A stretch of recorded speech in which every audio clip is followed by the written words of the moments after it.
Niranjanam Nityam Anantarupam Bhaktanukampa Vigraham Vai Ishavataram Parameshamidyam Tam Ramakrishnam Shirasa Namama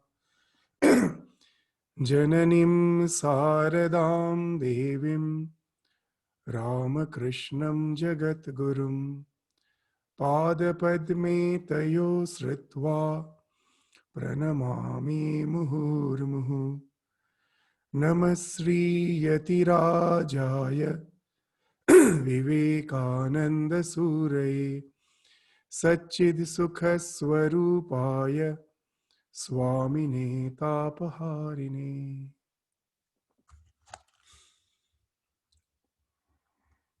So in the last class, while continuing with our study of the Swami Vivekananda's Karma Yoga, the chapter The Secret of Work,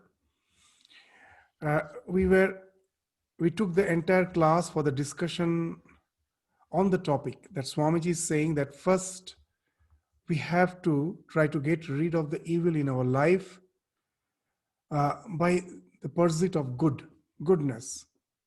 But at last we have to renounce both the goodness as well as the evil.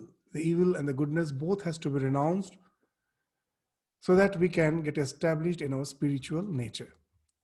So in the last class, we were discussing it in details.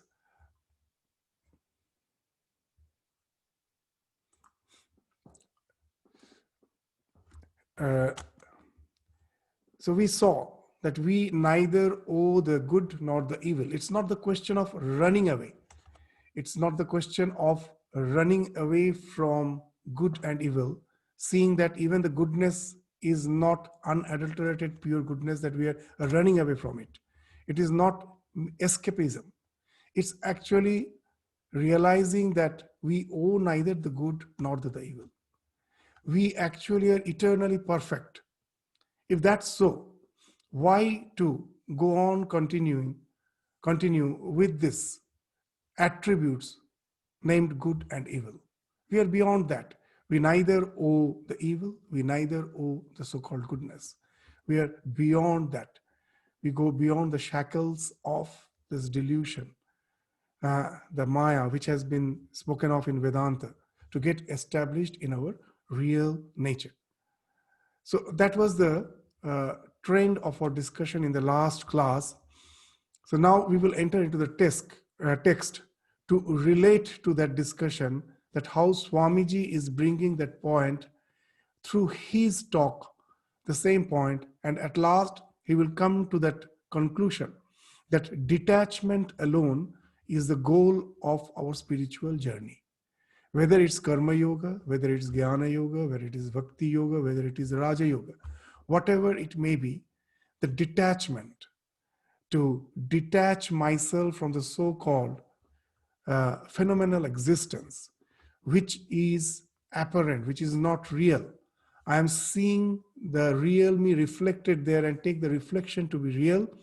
And that's what creating all the miseries and turmoils in my life. Once I can detach, either by Karma Yoga or by Bhakti Yoga or by Jnana Yoga or by Raja Yoga or by the combination of all the four of them, the more accelerated is our spiritual journey. So let us refer to the text and then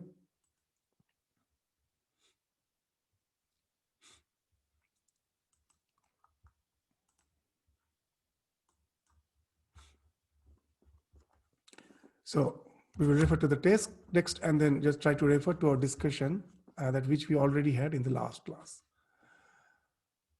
So,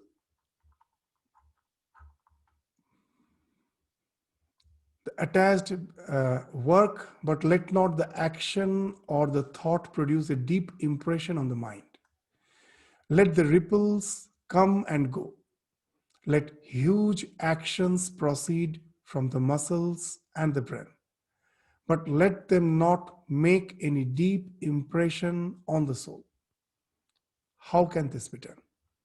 So now Swami Vivekananda is going to uh, cite a particular situation in life of any person it may be, and just to show that how the deep impressions are formed in our mind because of our attachment. We see that the impression of any action to which we attach ourselves remains.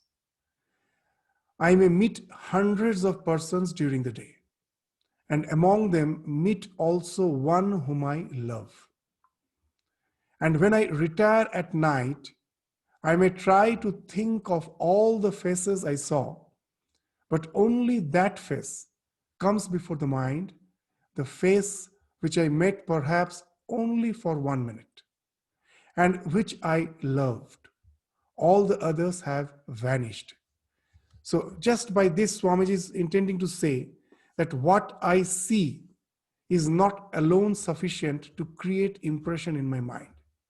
That how much I am getting impressed by it, how much I'm getting attached to it, that entails the deep impression of samskara in my mind. That throughout the day I have met so many people. I even don't recall them. Even if I try hard, I cannot recall them.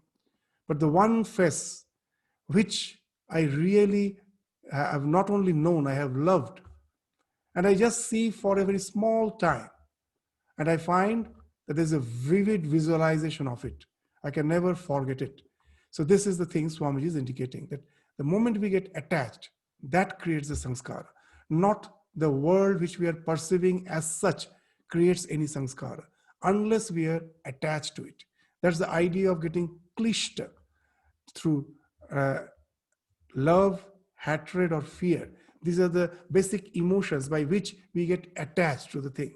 It's not only love, even the hatred also creates impression. The fear creates impressions. These are the kleshas, the afflictions, which has been spoken of in the yoga, which Swamiji is referring. The moment through all those emotional traits, I get linked to my perception, then only the attachment happens. All the others have vanished. My attachment to this particular person caused a deeper impression on my mind than all the other faces. Physiologically, the impressions have all been the same. Every one of the faces that I saw pictured itself on the retina, and the brain took the pictures in, and yet there was no similarity of effect upon the mind.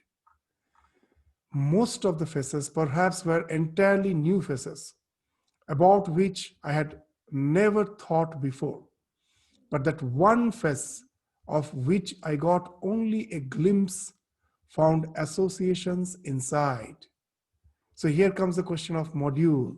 That a particular circumstance immediately activates a particular module.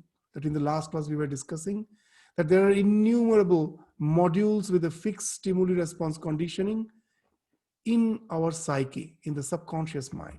A particular circumstance just enables spontaneously, it's not our decision, a particular module to get activated. And that's what Swamiji is also indicating, that I got only a glimpse, found associations inside. Perhaps I had pictured him. So here the question comes of that association, that why it is so vivid. Because perhaps I had pictured him in my mind for years, knew hundreds of things about him. And this one new vision of him awakened hundreds of sleeping memories in my mind. And this one impression, having been repeated perhaps 100 times more than those of the different faces together, will produce a great effect on the mind. So this is in a very simple way. Swamiji is indicating the idea that the modules which we nurture, they have the tendency, because we have nurtured every day, as we were giving that example, that I have the habit of feeding the birds.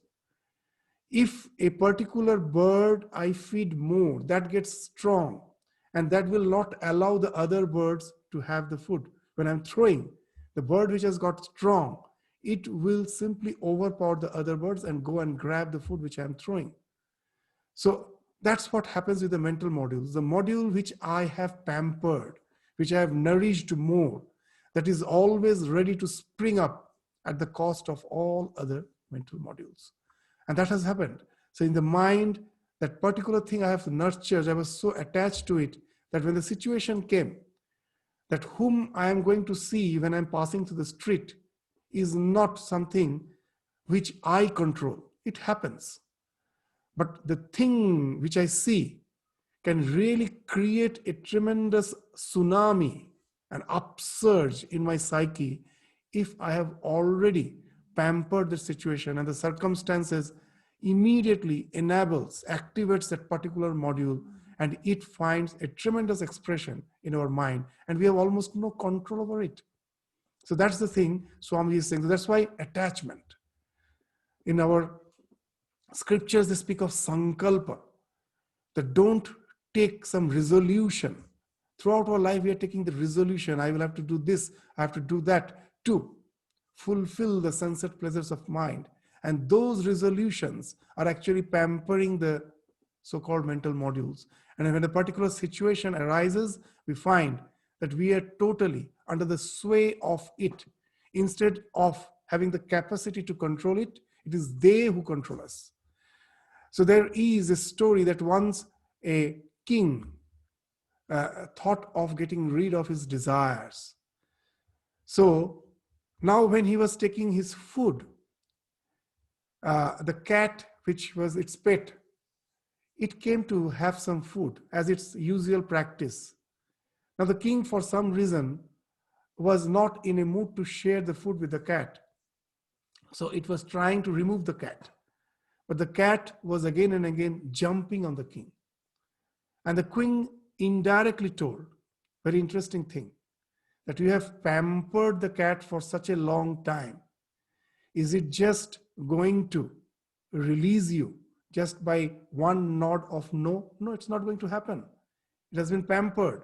So if you think that you are going to get rid of the desires just by a single resolution, it's not that easy, because they have been pampered for such a long time. So they take sway over you. So that's why the question of this detachment in the spiritual life comes here. So now Swamiji will go to that conclusion, that therefore be unattached. Let things work. Let brain centers work. Work incessantly, but let not a ripple conquer the mind. Work as if you were a stranger in this land, a sojourner. Work incessantly, but do not bind yourselves. Bondage is terrible. This world is not our habitation. It is only one of the many stages through which we are passing. So in the last class also we were discussing that thing, that the example of that nanny and the grandchildren. That nanny is like our ego. And the grandchildren who came to spend the holiday with the nanny, they're like the various mental modules. When the nanny wants to relax, all the grandchildren wants to be pampered. They don't allow the nanny to relax. They all want the attention. That's what happens with our mind. So the only way is to be unattached. For some time, the attempt to to get pampered, will go on. But when all the grandchildren find that nanny is not going to yield to it, now they will gradually dissipate it. They will just leave nanny alone. So that's the thing which is meant by unattachment, totally detached. So it's a matter of patience and perseverance. You have to have patience. You have to persevere. And that's the thing. At last, not only that, we have to get rid of the hub. The hub means the ego of a will. The will is kept intact by the hub and the spokes. There are various spikes, innumerable spikes are there. In our life, sometimes we try to get rid of a particular inordinate attachment. And so sometimes we succeed. But in the spiritual sense, it doesn't help us much. Why it doesn't help us much? Because there are other spikes to keep the will intact. When once Sri Ramakrishna was passing down the bank of the Ganges, in those days the Howrah Bridge was not there in Calcutta. There used to be the floating bridges. Innumerable floating boats were tied to the bank on both the sides with innumerable ropes to keep them in place. And seeing that type of bridge, Ramakrishna, the master of example, immediately remarked, see, if you cut even one rope, the bridge is going to stay. It's not going to be disturbed in any way. There are so many other ropes to keep it intact. That's our mind. Sometimes with all our effort, we get rid of a particular attachment. But there are so many innumerable desires to keep the mind intact, to keep us in this realm of this senses. We cannot get rid of it. Sometimes we feel to get rid of it, but we cannot. And what's the way out? Is there no way out? There is a way out. If I try to get rid of the spikes one by one, it is almost impossible. There are innumerable desires. Not only innumerable desires, only a few are manifested. Many are not even manifested. It may manifest in the future. I am not aware. If I'm not aware of them, how can I really try to get rid of them? So how? It appears to be a very discouraging situation. So the solution is not to get rid of these spikes one by one. Yes, if there is some inordinate desire in the life which is disturbing me, as a short-term effect, I may try to get rid of it through my willpower. That gives a short-term effect. But for the long-term effect, it's not the spikes that I have to remove one by one. I have to get rid of the hub, the sense of this limited ego, that I am this limited psychophysical existence. This is the sense of ego. This is because of the ignorance. The Brahman, the word Brahman means, it came from the Brih Dhatu, Brihat, the one who is beyond the ego barriers, who is beyond the time-space causation.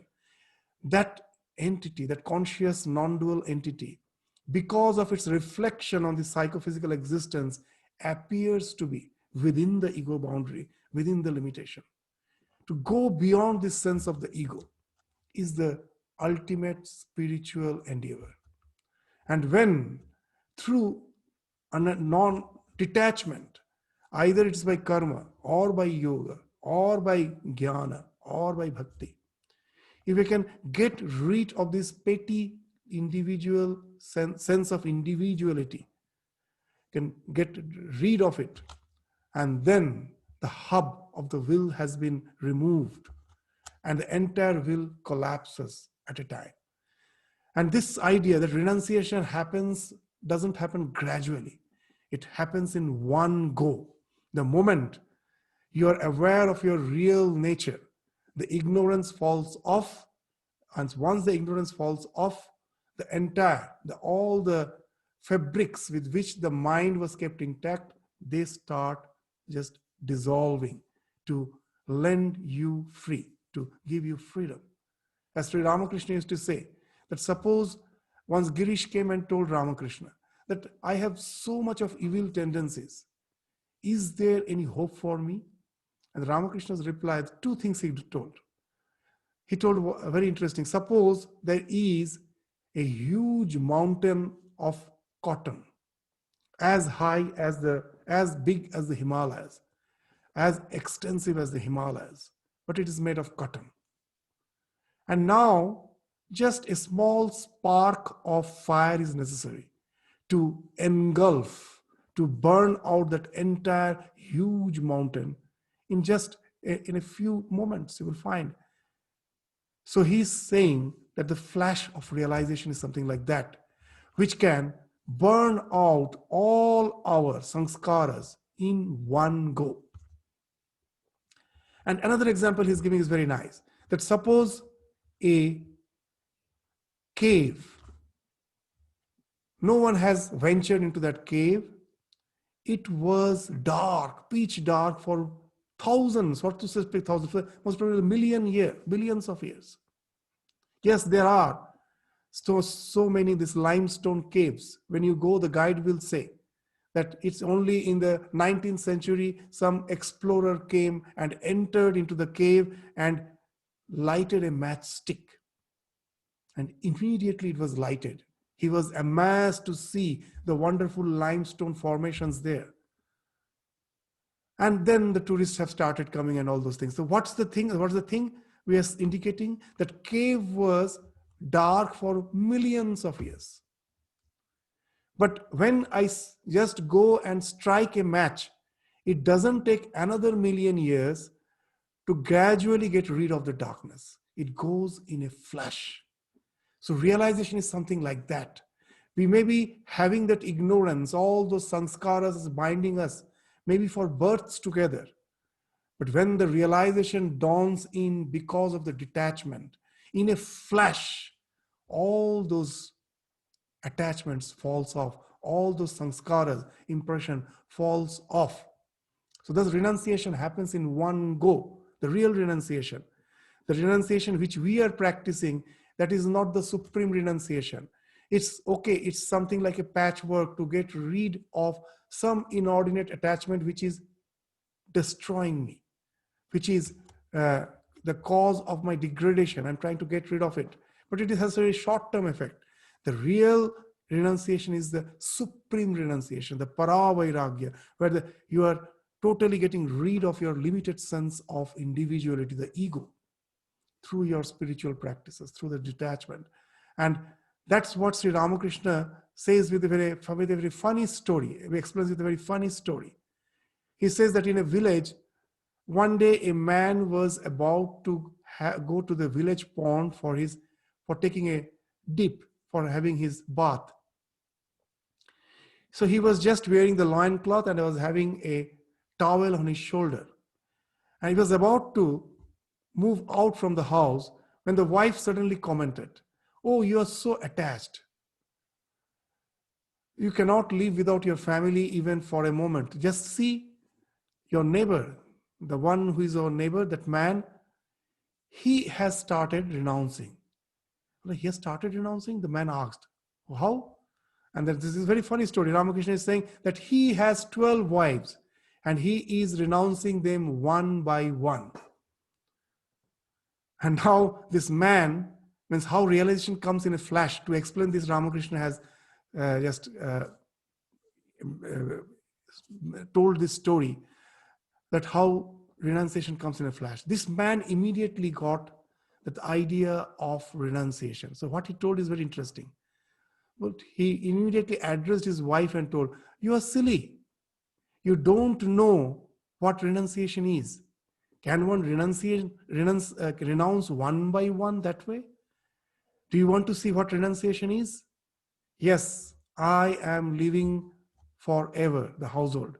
Just saying that, he never even came back to pack the immediate necessities of life. Nothing, no arrangement. He was just wearing the loincloth and was having a towel on his shoulder. Just that way. That's how he left the household, never to return back again.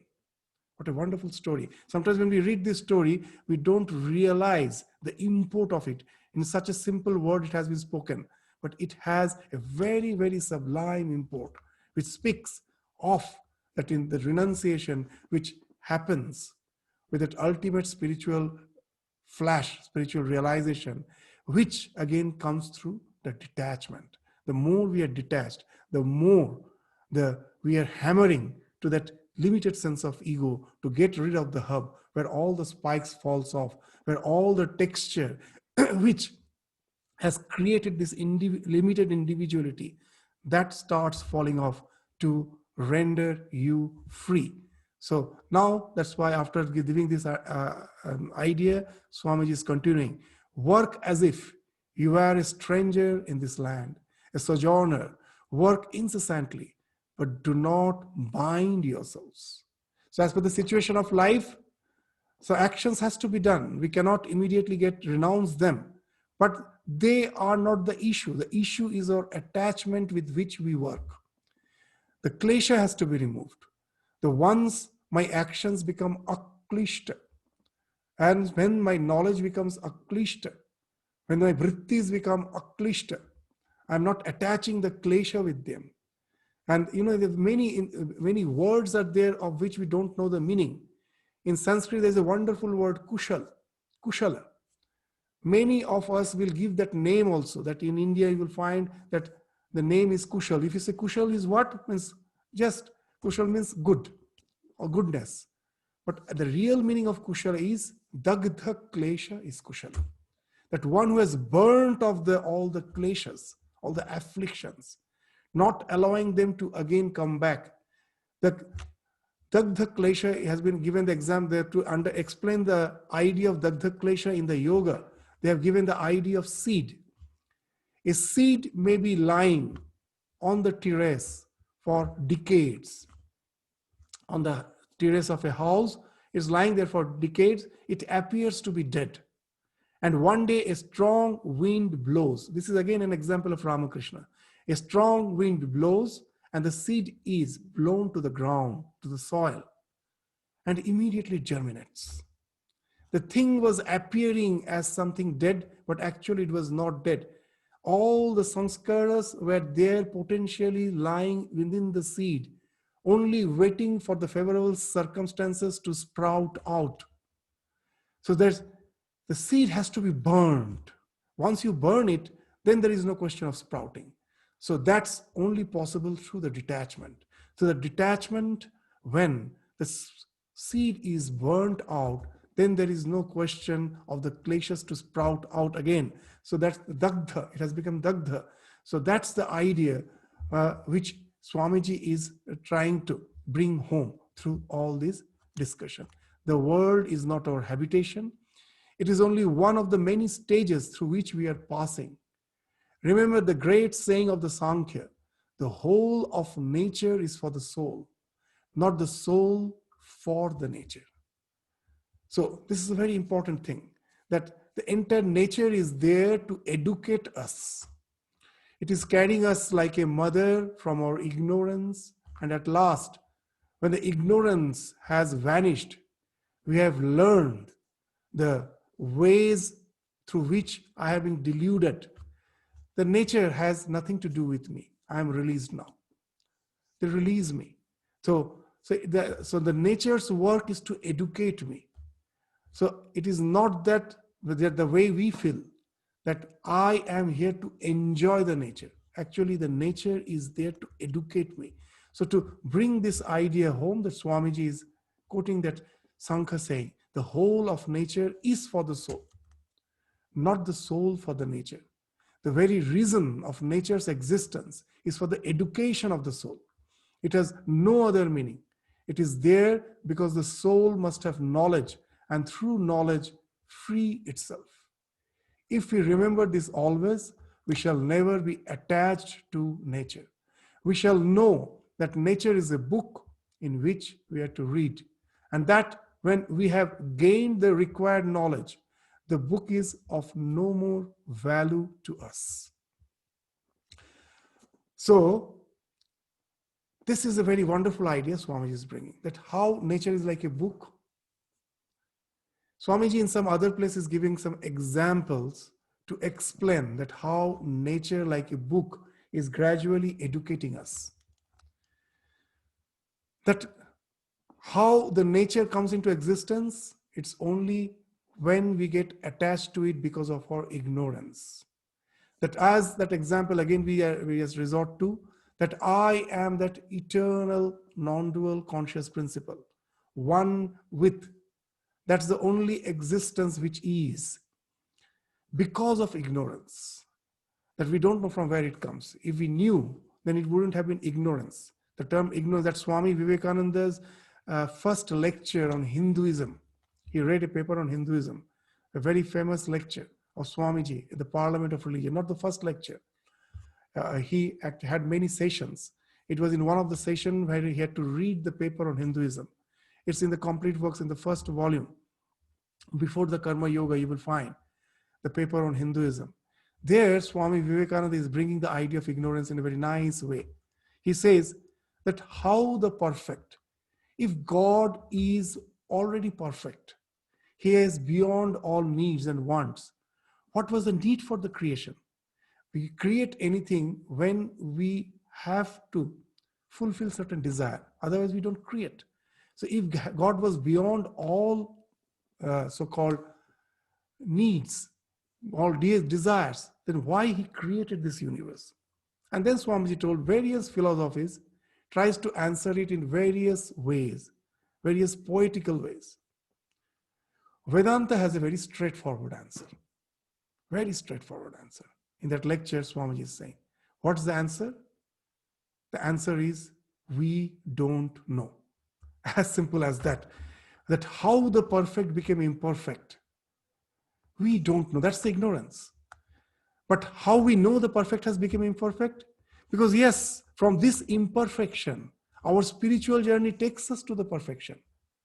If something, if this ignorance vanish and we get established, that proves, yes, that's the state from which I came here. But how I came, that I don't know. That's why it is called ignorance.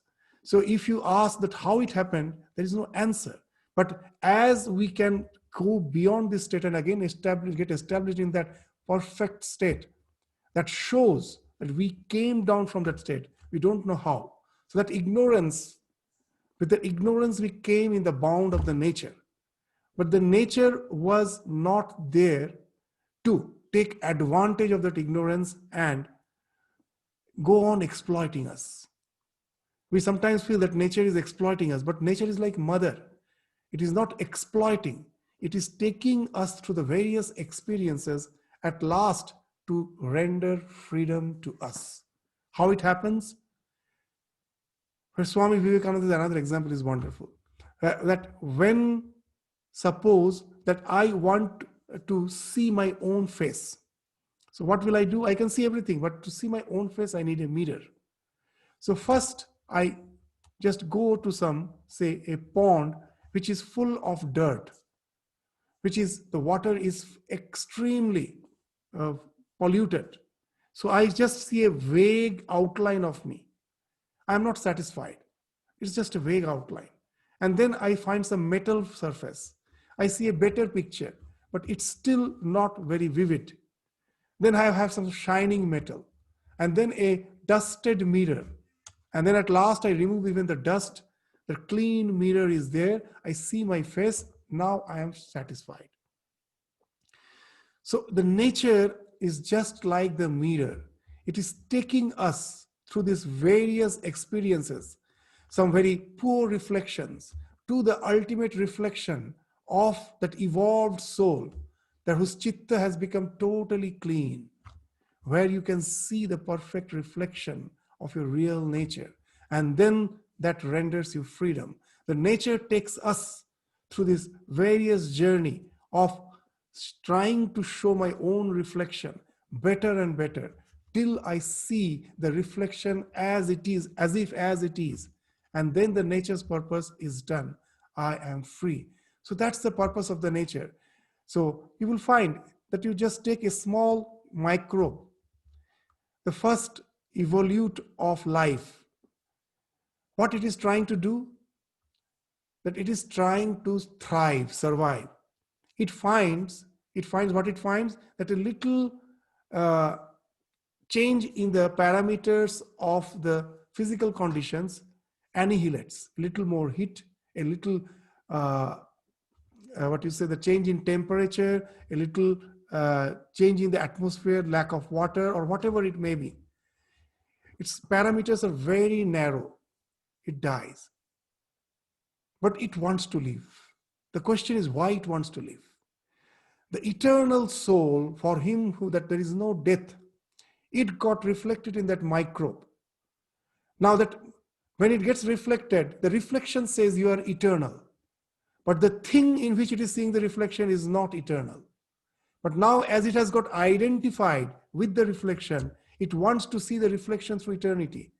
But after some time, the thing on which it is actually being reflected vanishes. Now its sense to see its own reflection urges to have some body where the reflection can be seen for longer time. So what happens? How the evolution has started. Now the small microbe starts this congregating. They start forming a group. They coagulate. There will be division of labor. They say, you do the circulation, I do the digestion, I do the respiration, so that we can cope up with the nature in a much better way. We can really, as if, get rid of the bonds of the labor by by struggling to get more and more equipped to fight against the nature. That's how the evolution is happening.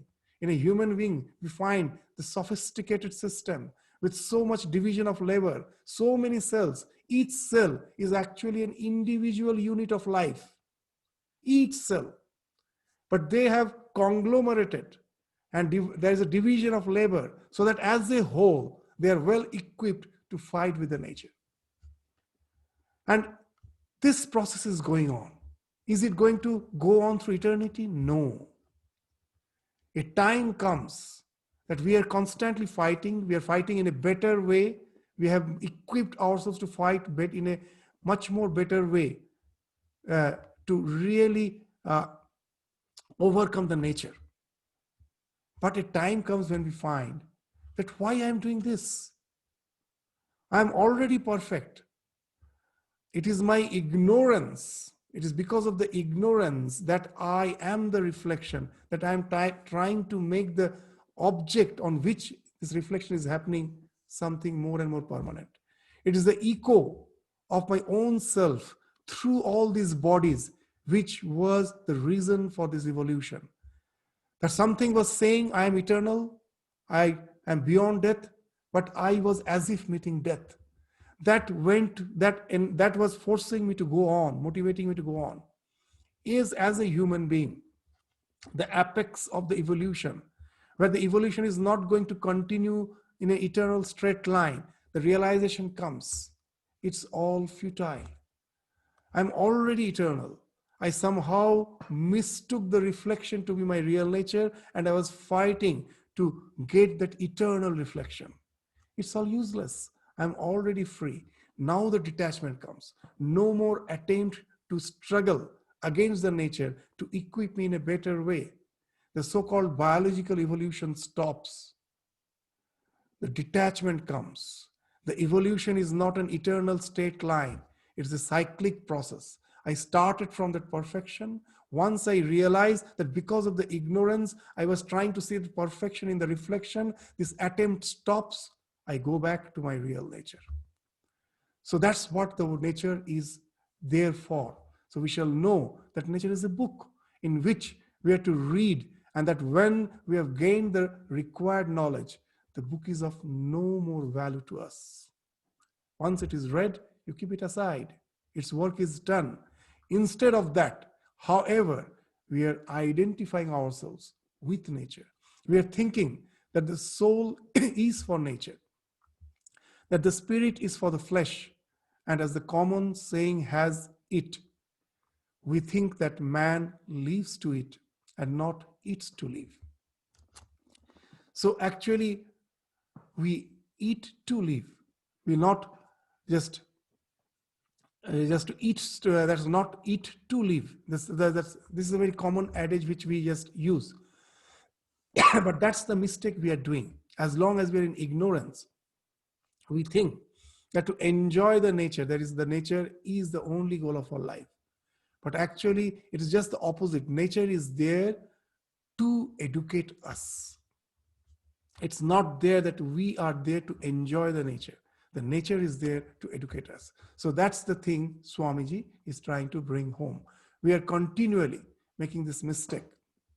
We are regarding nature as ourselves and are becoming attached to it. Sorry. And as soon as this attachment comes, there is a deep impression on the soul, which binds us down and makes us work not from freedom, but like slaves.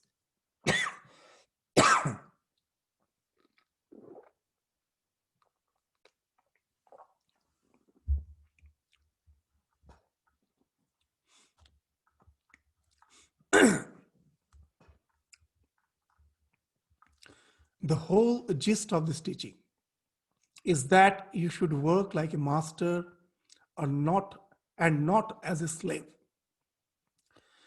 So how to work like a master and not like a slave? The slave works out of compulsion. Master works out of compassion. That's the basic difference. The slave works out of compulsion. He has to, as per the orders of the master. But if the master comes down and works, it is out of compassion. You all have studied that story of George Washington, that the soldiers were trying to move a huge beam.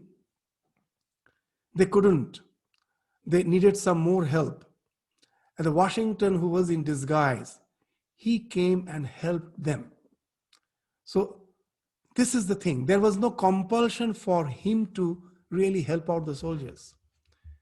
He's like the master. He's just out of compassion, he's coming down to help them. So in this life, that if we think, just that when I every day go for my work, and what's the idea I have? That I don't like the work, the situation there I don't like, but I have to continue because I have to sustain my family. And sometimes this attitude makes me feel I am as if being enslaved. That's why it is in Kali Yuga, that what this, there's a saying that this is Kali Yuga is for the Shudras. Whatever may be our caste, we have all become Shudras. How? Because what in the work situation we find, from morning to evening, we are as if bound to be enslaved by the situations of life. There is no way out. Then how can I work as a master? That's a big question. If that's the situation, it's actually not the situation which makes us the slave of the master. It's the attitude. We will just give an example in the life of Swamiji to understand that how we can, in any situation of life, instead of thinking that we have been enslaved, we can walk like a master out of compassion, not just as a slave. How is it possible? You know this, when Swami Vivekananda returned from West, he was accompanied by Goodwin, the one who took the shorthand notes of Swamiji's lectures. Swamiji used to deliver extempore speeches. It was never prepared. It was out of inspiration he used to speak. And now his disciples, they started feeling that it's all lost. That what the big treasure will be all lost if we don't keep a record of it. So they were in search of, in those days there were no tape recorders, nothing there to record electronically. So there were someone's, this profession of shorthand was there in those days, who can take shorthand notes of the lectures. So they were in search of some stenographer. And Goodwin came to the picture that way. He came as a employed stenographer. But while taking the short notes of Swamiji's lecture, gradually those ideas started changing him. And he no more remained just a simple paid worker. He himself became a disciple of Swami Vivekananda.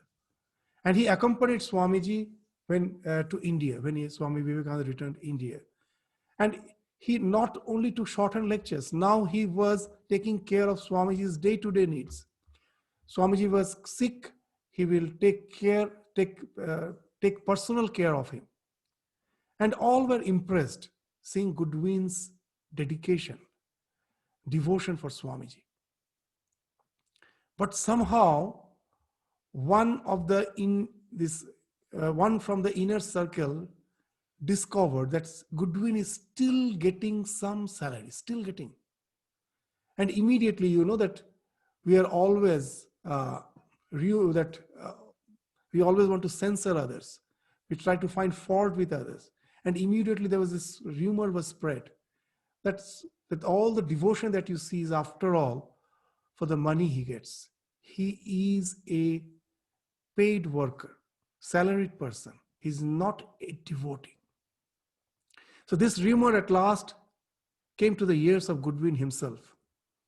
And Goodwin, just what he remarked was something wonderful. He told, yes, it's true. The Swamiji is kind enough to give me some remuneration, and I do accept it. I do accept it. But it's not for just for me. When I came with Swamiji to India, see, I have a very old mother still in UK. No one is there to take care of her. Just for her sustenance, Swamiji gives me some remuneration, and I accept that and I send it to her. But then the next thing he's saying is that I do take the remuneration, but let no one think that it is because for that remuneration I am here to serve Swami Vivekananda. I really love him. The love is from the bottom of my heart. I left everything and came with him just because of that love. And it is out of that love I serve him. Yes, I have to take that remuneration because I have an old mother to take care of.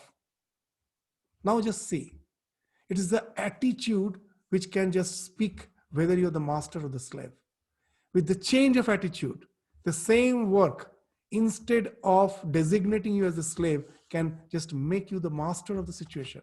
It is you who have decided to serve the community through the whatever work you are doing.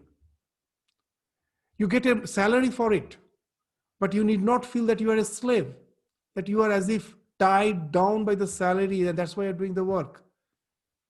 There are so many in the society who could have done the same work. You are lucky enough to get it. It's not that you are the most capable person. There are so many capable person to whom the luck haven't favored. They are not in that situation. So instead of thinking it as just a mere luck, think it as an opportunity. That it is an opportunity for me to be of use to the society. I'm not a mercenary. I don't calculate the work which I give with the money which I get. And that way I reduce myself to just an ordinary mercenary. I am fortunate enough to get this work to serve the society as a whole, indirectly or indirectly, whatever work we are doing. At last, it is there to benefit the society. I am doing it I have got that opportunity to serve the society. The remuneration which I get is of course needed for my sustenance, but I don't equate with my work. I've got a wonderful opportunity. I pour my heart to it. So give the maximum which I can give to the society back. So the same, they just see, if still that the person is working from day to night, the same work, but now he need not feel that he's a slave. He's actually giving something to the society. What he's giving cannot be measured by the money which he gets back. It is something great. Yes, he gets something. It is there because after all, he has to sustain himself, sustain his family. He gets that. But he doesn't equate it with that. So just by the change of attitude, what happens now, the selfishness has gone. That yes, for this much of money, I am working. It is for this money, that the result which I'm getting in the form of the salary, my work. That entails a selfishness. And when the money is just to sustain me, the thing which I'm giving out of the love of my heart. I'm giving the maximum of skills, my time, everything for it. I don't calculate it with the money. I give because it's an opportunity for me. Many would have been there who would have done the job like me, or most people would have done better. But I have got the chance. Let me give out of love. So here you will find the mercenary factor has fallen off. You have a respect for yourself. That respect, no one can give it to you. It's only we, that self-respect is the only thing that can really give us the dignity. And that respect you get when the moment you change the attitude. And then you are no more working like a slave. You're working like a master. So work incessantly, but do not do slaves' work. Do you not see how everybody works? Nobody can be altogether at rest. 99% of the mankind work like slaves, and the result is misery. It is all selfish work. Work through freedom, work through love. The word love is very difficult to understand. Love never comes until there is freedom. There is no true love possible in the slave. So, who is the master, who is the slave? It's not the situation that decides, it's the attitude that decides. So, whether you are working with the attitude of a slave, that makes you selfish, there is no question of love there. And when you are walking like the master, with that selflessness, the love is flowing out of you to just give out, to reach out to the entire society through your labor, through your skills. So that speaks of the real freedom. So now the same work has made you free instead of binding you. So there is no true love possible in the slave. If you buy a slave and tie him down in chains and make him work for you, he will work like a drudge, but there will be no love in him. So when we ourselves work for the things of the world as slaves, there can be no love in us, and our work is not true work. This is true of work done for relatives and friends, and is true of work done for our own selves. It's a very vital thing. Why it's a very vital thing, Swamiji is saying here, what he's saying, that when we think of karma yoga, what's the idea? That I have to do the work without any attachment, without any desire for the results. Immediately it gives us an idea of an automaton, something like robot. The robot also doesn't desire anything. It has been programmed to do work. So does karma yoga makes me a robot? It is not simply the detachment. That's the main idea behind the karma yoga.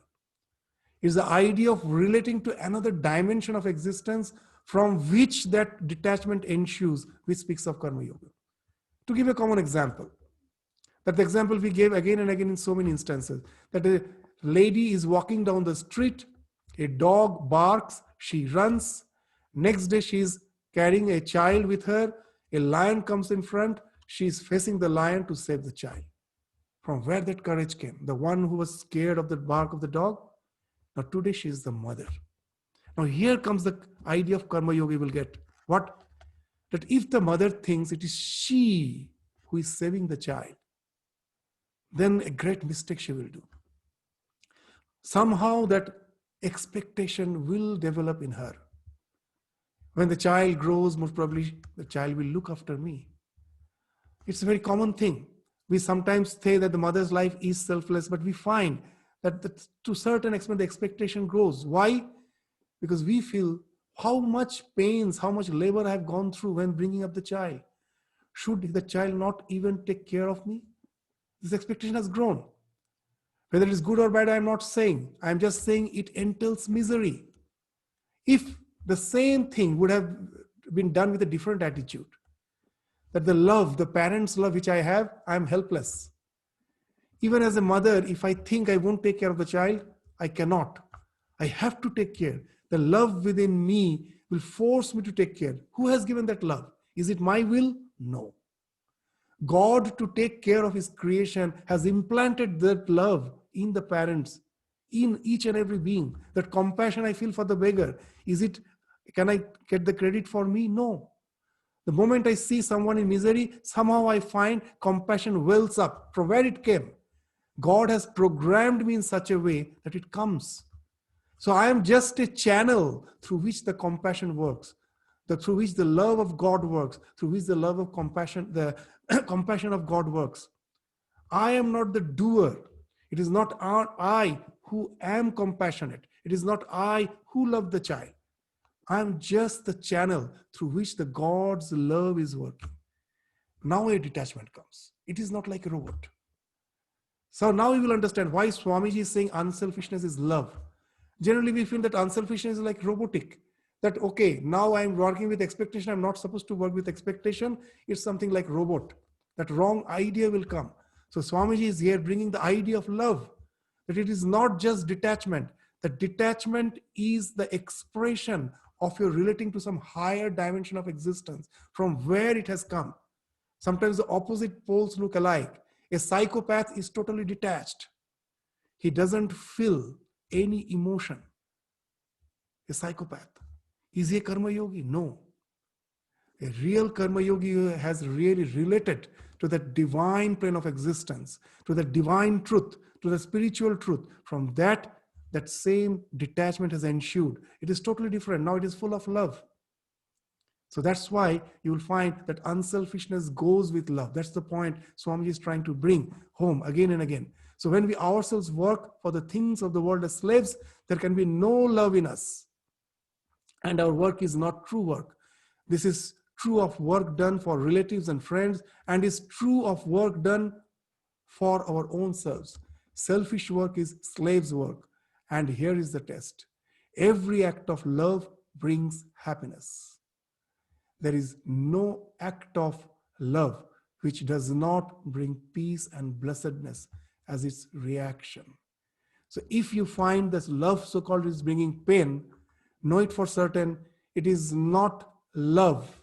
It is self-love insinuating, expressing itself as love. This is self-love. I love you because by loving you, I feel good. I feel good, that is the main reason. So that is not love. It is infatuation, it is self-love. Very nicely in Chaitanya Bhagavat, in Chaitanya Charitamrita, very simply in a single couplet, Chaitanya Mahaprabhu is defining that what is lust and what is love. Love. Very nice. What he's saying? Atmarati kama, Krishna rati prema. Atmarati. When the so-called love is actually for the good feeling that I have by expressing that love, it is kama, it is lust. Krishna rati. When I see the Lord in each and every being, and I become the secondary, just to serve the one, the Krishna who is sitting in the heart of each and every being, that becomes primary. That is love. Atmarati kama, Krishna rati prema. So that's the thing Swamiji is bringing home, that every act of love brings happiness. In that case, there is no question of getting anything in return. So today's class, I will just end with another allegory of Swamiji, another Swamiji to explain this, that love always brings happiness in some other place in Bhakti Yoga. He's giving a wonderful example that after the chess game, the game of chess in the Mahabharata, where we find the Pandavas has lost everything. The life has really was high, played the means have deceived them like anything. They were deceived by life like anything. They were in the forest. They were banished in the forest for 14 years. And now, one day, while traveling, was just passing through the forest, Draupadi was with Yudhishthira. Now, Yudhishthira is a very, you know that he's a manifestation of dharma. He's always devoted to God. And seeing his devotion, Draupadi, while just walking along with him, Draupadi remarked, what's this devotion for? What has God done for us? Just see our situation. You are so devoted to God for what? What has He done for us? Yudhishthira's reply was wonderful. They were walking, the forest was on the foothills of the Himalayas. The Himalayas was visible, the majestic Himalayas was visible in their front. Yudhishthira, instead of giving any direct reply, asked Draupadi, Draupadi, just see the Himalayas. Isn't it? It's wonderful. Doesn't it gives us a tremendous joy, happiness, that majestic Himalayas? Well, yes, of course. It's a really wonderful scenic beauty. This majesty of these ranges of mountains of the Himalayas. Then Yudhishthira asked a wonderful question. What does Himalaya give us? It's of such a nature, to love it is something which we cannot help. It gives nothing in return. If you just try to go near him, if you try to climb, you may even die, because it's such hardship you have to go through. It's a big challenge. But we feel tempted. It gives nothing to us. Its nature is love. It is such. So in this life, when you can see the Lord in each and every being, who is by nature love, then all the challenges which we have to face in the form of repercussions, it means nothing to us. Once we start see the self in all, there's only the love is the thing, without any sense of revenge, that predominates that becomes the predominant factor in our life. And then, like Jesus, we can pray for the one who are crucifying you. And that's the idea which Swamiji is bringing here, that every act of love brings happiness. If there is no happiness, there is no act of love which does not bring peace and blessedness as its reaction. So with this, we stop our discussion today. We will continue that how that love comes and enables you to love all, irrespective of the reaction which you get, how it happens for the spiritual realization. That Swamiji will also take into discussion, and we will also discuss that point in the next class. With this, we stop our discussion today. Thank you. Namaskar. Thank you, Swamiji. Namaskar. Om Swamiji. Thank you. Pranam Janben. Thank you, Swamiji. Namaskar. Namaskar. Namaskar. Pranam Niben. Namaskar. Pranam Niben Maharaj. Namaskar. Leave me.